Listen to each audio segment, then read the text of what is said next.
Lads, welcome back to another Monster Hunter Wilds video. Hopefully you're doing well today, because my throat is absolutely killing me.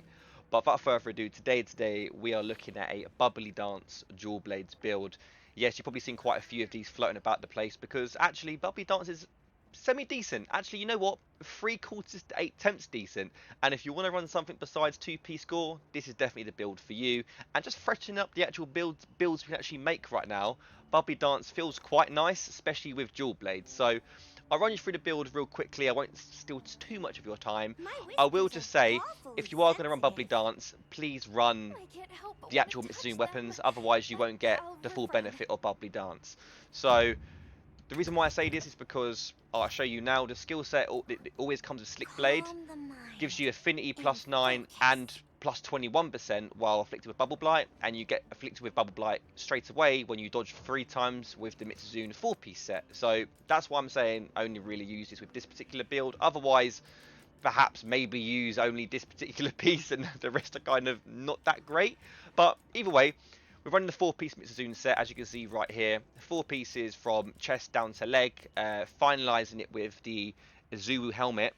The weapons we're using is, of course, the Mitsuzune Dual Blades. The actual skill sets we're using is Critical Boost 3, Critical Element 2, and Handicraft Dual 1. It's pretty flexible, but I like these three. The reason why is because we've got quite a lot of crit in the build anyway. I'm going to run you through the other skills in a second, but you get a really decent amount of damage, of course, with critical anyway.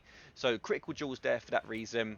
Critical Element 2 just basically maximizes critical element to critical element 3 because the actual weapon comes with critical element 1, so that's really nice. And of course a handicraft duel to keep the white sharpness going on for longer. Now I did test this because the actual weapon comes with a decent size of white sharpness. If not, probably actually might be the best white sharpness weapon in the game at the moment. But just having handicraft just preserves it a bit longer. But you could totally go for critical duel here to have critical boost 4 or something else. So that's what I've gone for.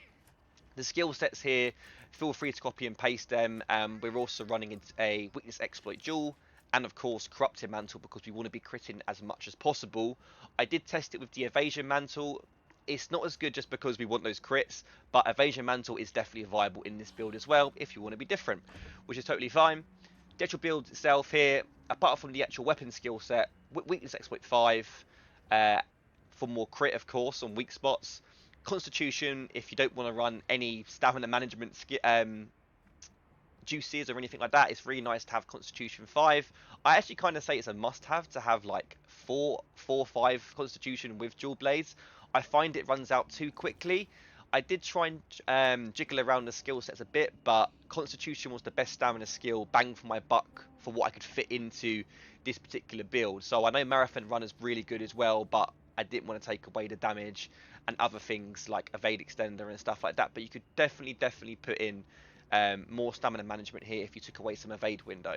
But this build is all about evading and, to be fair, just not getting hit in general, and also having good uptime on adrenaline rush and of course burst and of course crit. So that's why there's burst in there, that's why there's adrenaline rush in there. It's all about keeping those skills active.